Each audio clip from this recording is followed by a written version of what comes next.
আসসালামু আলাইকুম রহমতুল্লাহ। আজকে আমরা ফ্লাই স্কাই FS-i6 ট্রান্সমিটার এর বাইরের যে সুইচগুলো রয়েছে সেগুলো সম্পর্কে, সেটিংগুলো সম্পর্কে জানবো আর কি।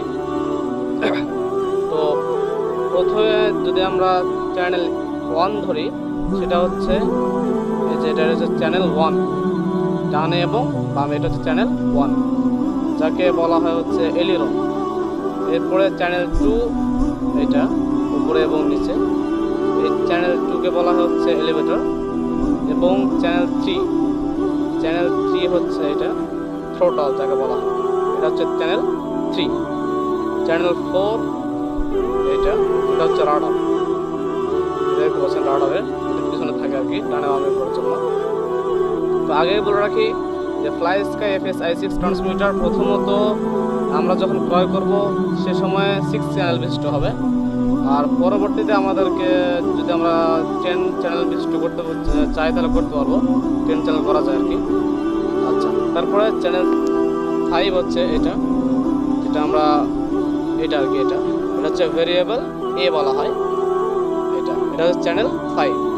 এরপরে এটা হচ্ছে চ্যানেল 6, যেটা ভেরিয়েবল বি বলা হয়, এটা হচ্ছে চ্যানেল 6।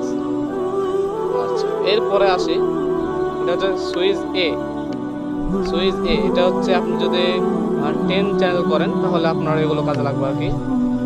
এরপরে এটা হচ্ছে চ্যানেল বি, সুইচ বি। এটা হচ্ছে সুইচ সি, যেটাতে 3টি মডিফিকেশন আছে।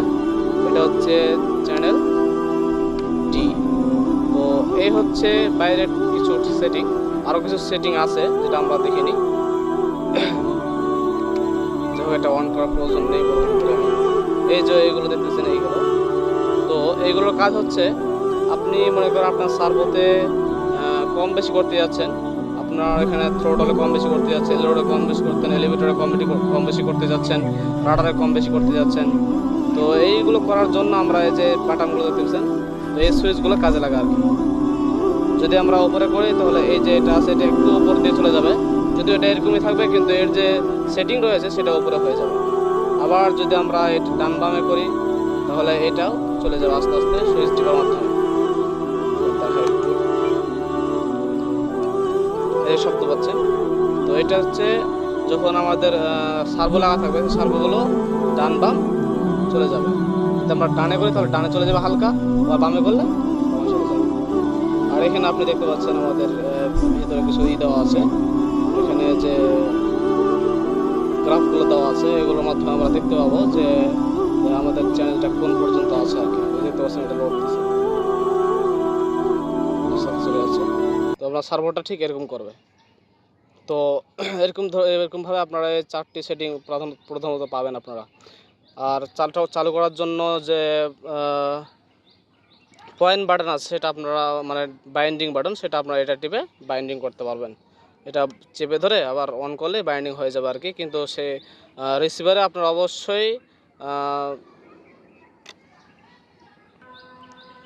তো আপনারা জাম্পার ওয়্যারের সাহায্যে বাইন্ডিং করে নেবেন, এটা করা যায় আর কি। এভাবে আমরা সাধারণত বাইন্ডিং করতে পারি। আজকের মতো এই পর্যন্ত, আবার পরবর্তী ভিডিও দেখা হবে ইনশাআল্লাহ।